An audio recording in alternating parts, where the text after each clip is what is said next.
Hi everybody, welcome back if you've been following this channel for a while. Thank you for being here.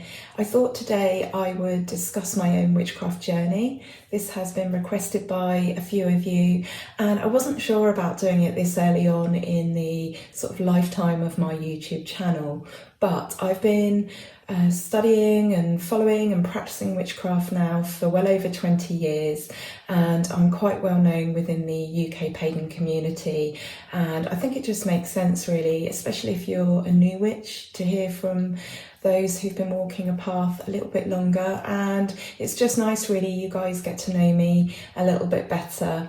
So this is sort of a semi-introduction, but it's also the outline of my path, and I've also got some advice at the end of the video as well for if you are starting out on this journey. And actually I think this advice actually applies for absolutely anybody at whatever stage they're on their journey, as a sort of like a refocus really.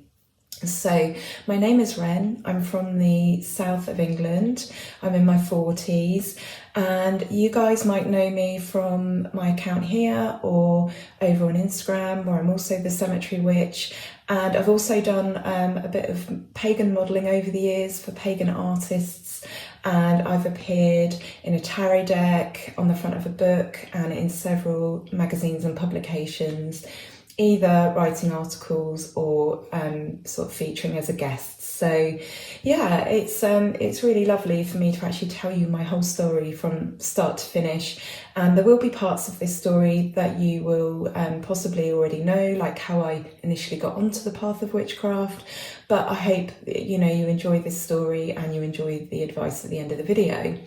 So I had a very normal upbringing. Mum, dad, sister.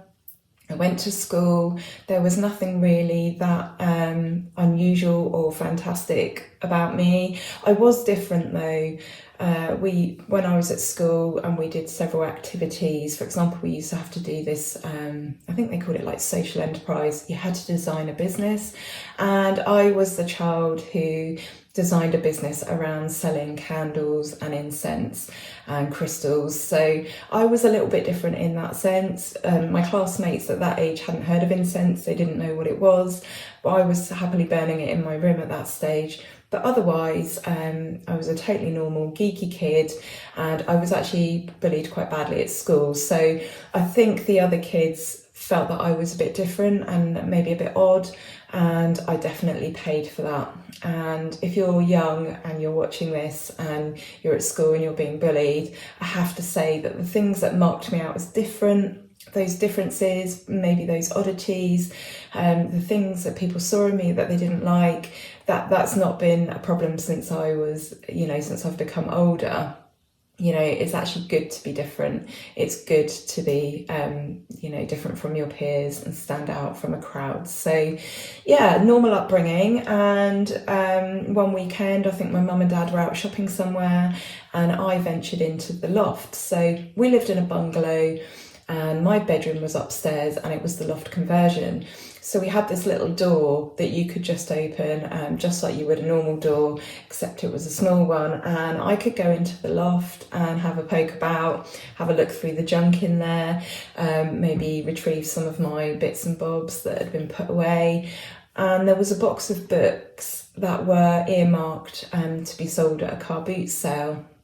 I don't really remember having charity shops back then. I'm not sure if we had them or not, but it was very much that if you wanted to get rid of stuff, you'd have to go and do a car boot sale. And I tell the joke, and some of you will know this because I've told this story before when I've been interviewed, and I've also mentioned it on my page, but I discovered two books that had an influence on me, and I joke that one of them was The Joy of Sex. My husband's got a big beard, but the other book was Cult and Occult, and this is the actual copy. My mum gave this to me, and in this book And it, wasn't really suitable reading, some of it for that age, but there are all sorts of articles in here on dowsing and sacred geometry, and some of the people in these metaphysical fields that were doing research, and quite a bit of history in this book. So there's all sorts of things like how to make dowsing rods using a coat hanger, the pendulum. There's all sorts in here, and I think there might be a bit of Tantra in here. There's symbology, the goat, the angel and the fish, as above, so below, and all sorts. And I got to a part in the book on British witchcraft, and it really, really caught my imagination. There's some photographs in here that are definitely not suitable for, someone who's like 11 or 12. There was something about those images that really, really struck a chord with me, and they felt really, really familiar, and they felt like they were a part of me, and that what I was looking at kind of felt like home, which was really, really strange. Anyway, didn't really think much more of it. And then we went on a school trip to Avebury. Now, I was a really, really well-behaved child at school. My mum was very strict. We had quite a strict upbringing. We knew how to behave when we were out and about. My mum always said that she could take us anywhere. And I particularly, I was a very, very keen student. I was keen to please my teachers. And I was very, very well-behaved. But something happened on that Avebury trip. It must have been the energy of the place, because I turned into a little terror that day. And it wasn't just Avebury we also went to West Kennet Longbarrow. And when we were in Avebury, I had everybody rolling down, all the other kids rolling down the earthworks, where and they're quite steep in parts, and everyone was getting covered in sheep poo, getting stung by nettles, hurting themselves, and the fun and the mucking about didn't end there. So then we went to West Kennet Longbarrow. Now, it is cloudy in my mind if we did Avebury first and then West Kennet Longbarrow second, or whether it was the other way around. But when we were there and a group went into the barrow, I decided that I would sit on the little glass pane in the roof, which gives a little bit of light. I don't even know if it's there anymore, actually, to be honest, but there used to be this one singular glass sort of tile in the roof or in the top of the barrow, which would allow some light in so that you could see. And I decided that it would be really funny when the group were fully in the barrow to sit on this and completely block out the light and plunge them into darkness. And I remember being told at that point, so I think it did come after Avebury. For those of you who haven't been, it's just a sort of a mile or two down a long road. It's not far from the centre of Avebury at all. But I remember being told at that point that if I misbehaved anymore, then I would be taken home. And I can't remember what the mechanics of that were, whether there was like some teachers there that had their cars or what, but I remember being sort of quite seriously reprimanded and not really being fazed, whereas normally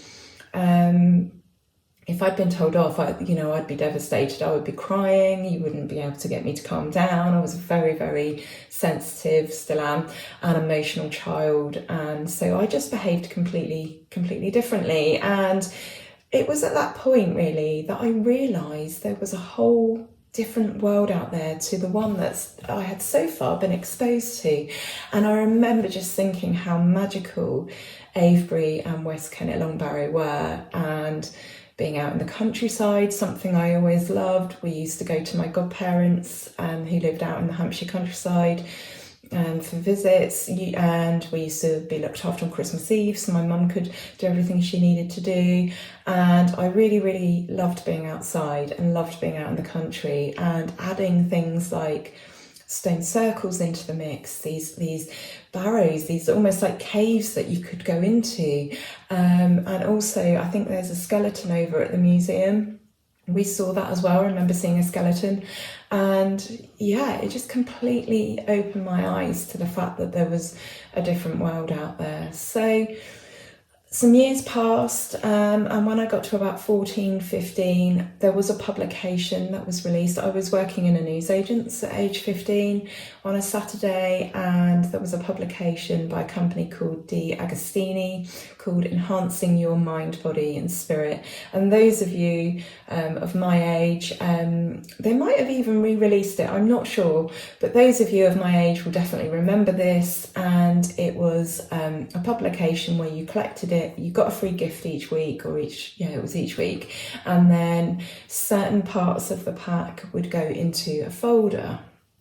So it would come with things like incense, or a crystal, or a poster with the chakras on it, and this absolutely just floated my boat. This was right sort of up my street, and I really loved this. And at one point my mum paid for a subscription, I think as part of my birthday or a Christmas present, and I started collecting this magazine and getting more and more into alternative healing and crystals and tarot and all of these things. And it was so amazing to have all of this at my fingertips, especially when you consider that we were only just sort of starting to get the internet at this point, and it was really limited as well, and it was dial-up, so you would spend ages trying to get onto the internet, only for the phone to ring and for you to be cut off. And at that stage we had the internet, and it wasn't the wealth of information that we have now. You would go on there and you wouldn't really know what to look up. It was just at that infancy, and you would go to the library for your information, and the library was limited on books, and it felt very when you're sort of under 16 and you were looking for adult type books, that felt very naughty and kind of not the done thing to do either, really. And our local library was tiny. There wasn't really anything on the subjects that I wanted, and the subjects that I didn't know yet that I wanted and needed, but I was looking for stuff. So the magazine kind of kept me going for a little while. I was just happy in my bedroom, listening to music, being a 15-year-old, and burning incense, and I had this mind, body and spirit collection. And then when I was 18, by that point I had discovered a couple of organisations, the Children of Artemis and the Pagan Federation. And at this point I was old enough to join them, so I joined both. And that meant I would get a regular magazine through, and for both of those, and it meant that I had access to information on events. And by 18, obviously you're starting to explore the world, you're starting to get out and about. So I used to go to the Children of Artemis events, Witchfest, and the like. And at that point things were really different to what they are now. The economy, I remember, was really good. So instead of just having Witchfest International, which they did around about November time, there was also Witchfest England, Witchfest Wales, Witchfest Scotland, and it was absolutely brilliant. People had money to spend. I'd go to Witchfest and I would have an abundance of money. And also I was on and off living at my parents' at that point, but it was a really good time, really, in our sort of recent history. And it was at this stage I started to build a grimoire. I had the Mind, Body and Spirit collection. I don't think I ever managed to complete that. I don't think I quite had the money to ever do that, but I had enough bits and bobs where I'd started to make a grimoire, and also the internet had come on at this stage, so I was starting to discover things online, and I was also starting to practice and build experience. So I was writing things down, and the beginning of my grimoire had been started at age 18. So that would have been around 1999, and then in 2001 I moved to Northern Ireland. The Children of Artemis forums, which were really popular back in those days. In fact, I think forums back then were quite popular generally. Like, you had MSN and you had various platforms for socialising, and the Children of Artemis forums really kept me going. It meant that I had a link to like-minded people and witchy people, and I'd met a few friends on there that I still talk to this day. So one example is Neil Geddes Ward, who is an artist. He's a pagan artist and a medium. And it just meant that although I wasn't going to events and I was away from my friends and family, I could still keep my foot in sort of my pagan world. And I did make it across from Northern Ireland for visits, and during one of those I did go to Witch Fest in Croydon, and so I just kind of kept my foot in things, but I hadn't really fully immersed myself yet. And I guess that didn't come until a bit later in my life. So in 2007, I had my daughter, who I happen to name Tabitha, which many of you will agree is a great witchy name, and I do have to admit to being a fan of Bewitched. So, and these years, I had my daughter, and then by the time she was a year old, her father and I had actually separated, and I was a single parent, and I'd moved back down to my parents' house in Surrey. And a month later I found us a place, and it was just Tabitha and I.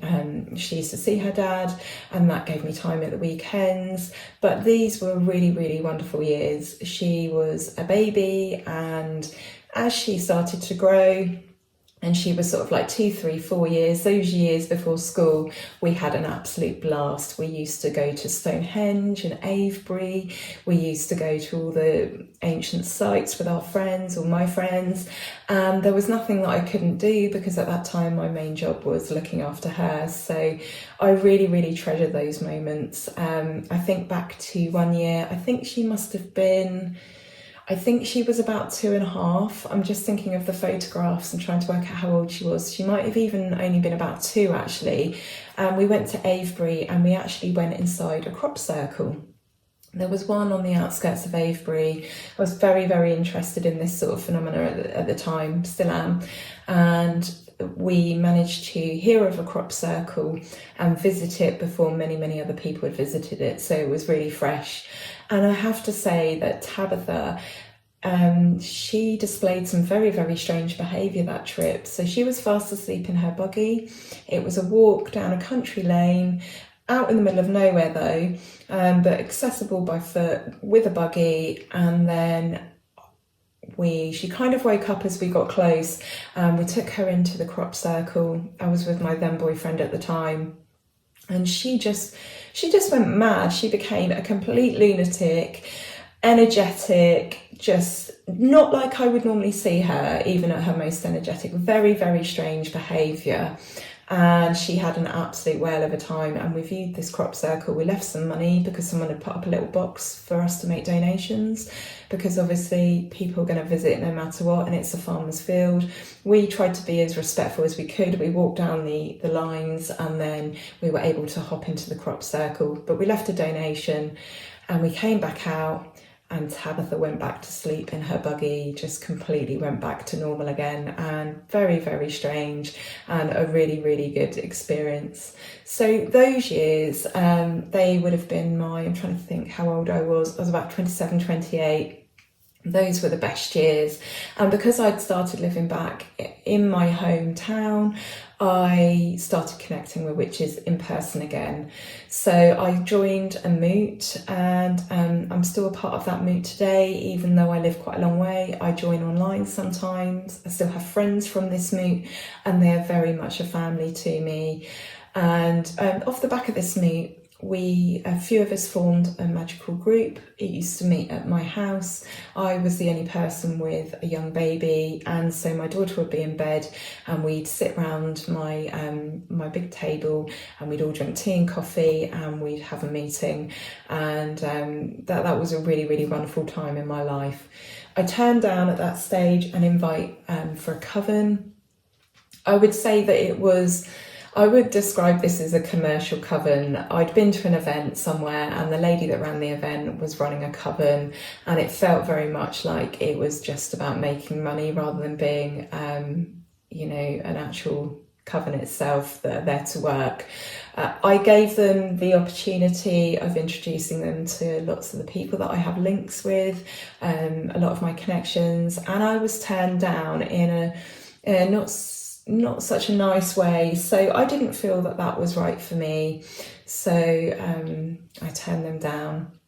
And then in 2011, I was introduced to a man called Chris Down, and he is a very well-known artist within the pagan community in the UK. He does digital art, and it all has a pagan feel to it, and he's done tarot cards and things like that. And we became brilliant friends.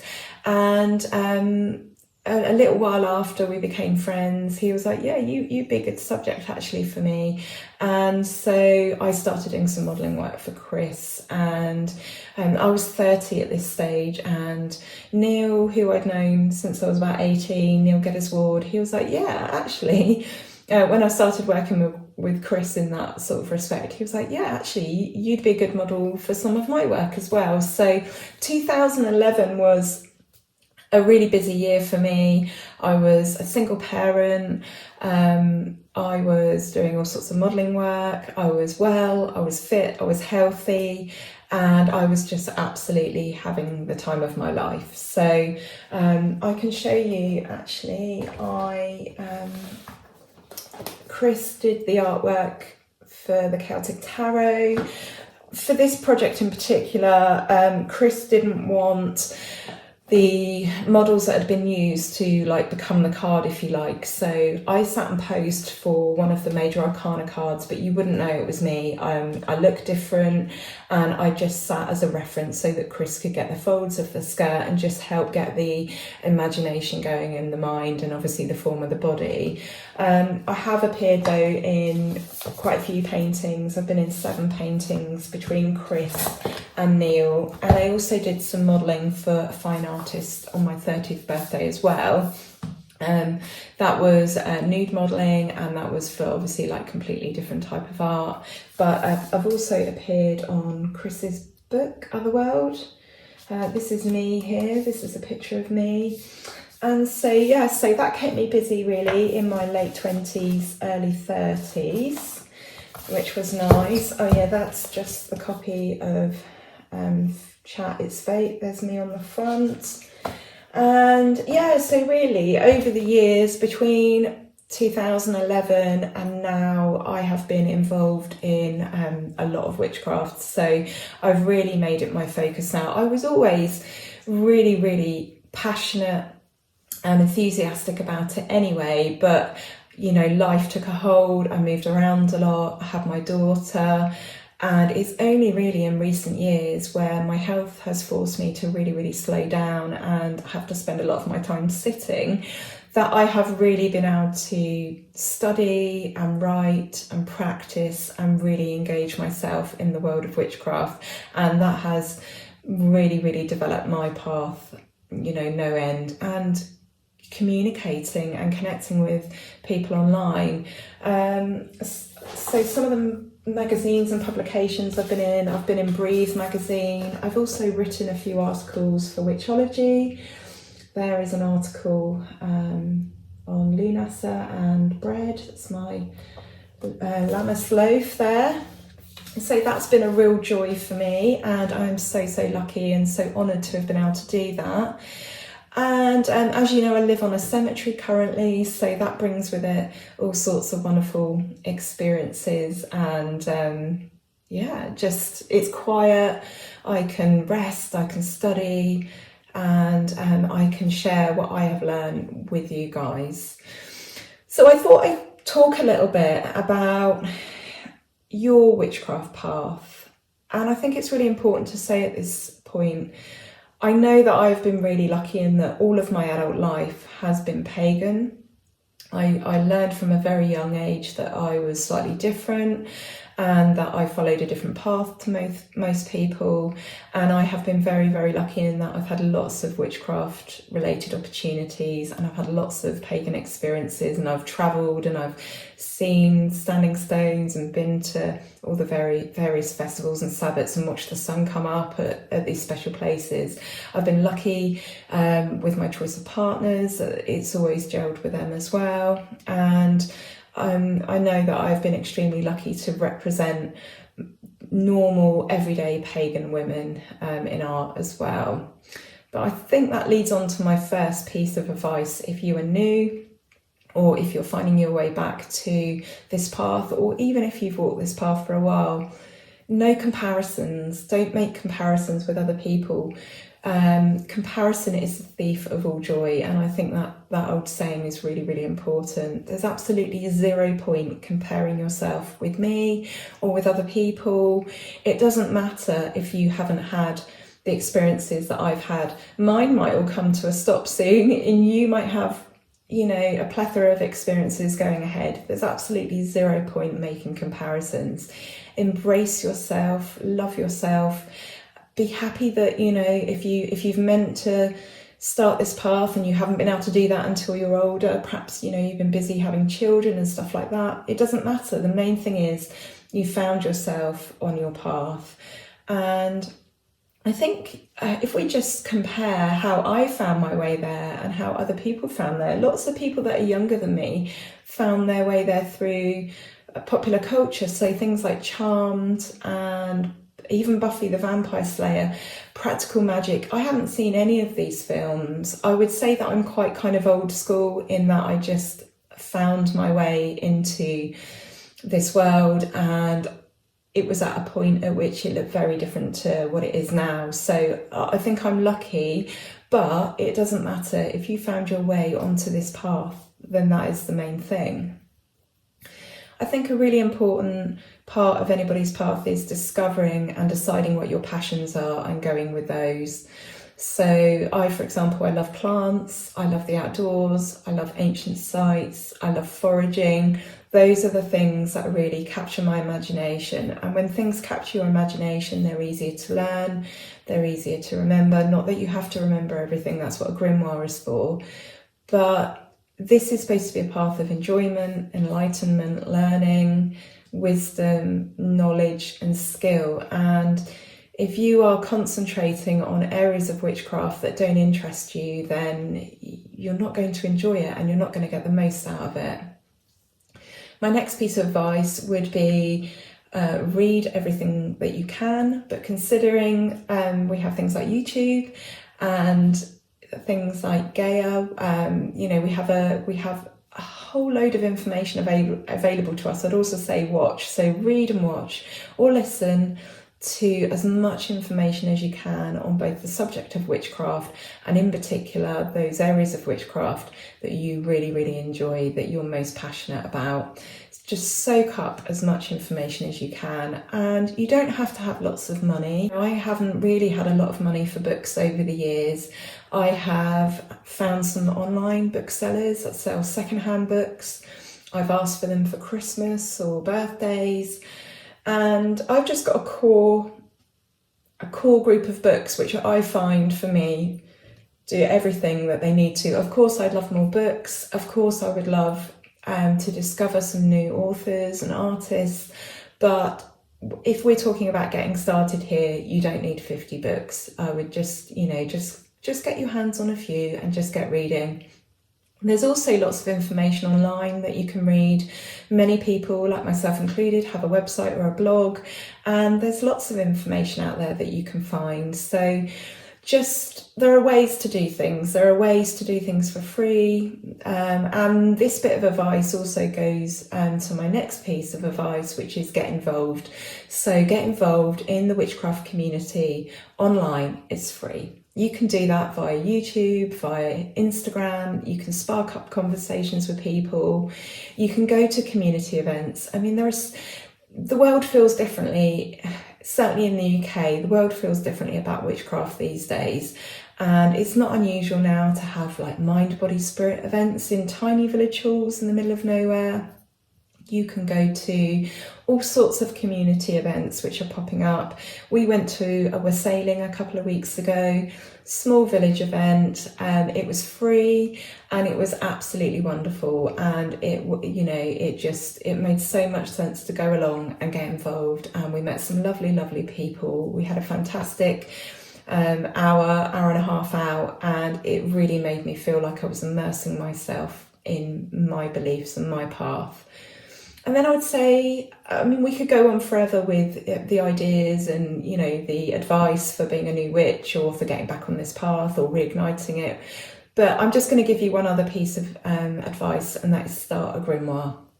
You'll never, ever, ever regret this. You can evolve your grimoire. I use a simple ring binder. I've shown you it before.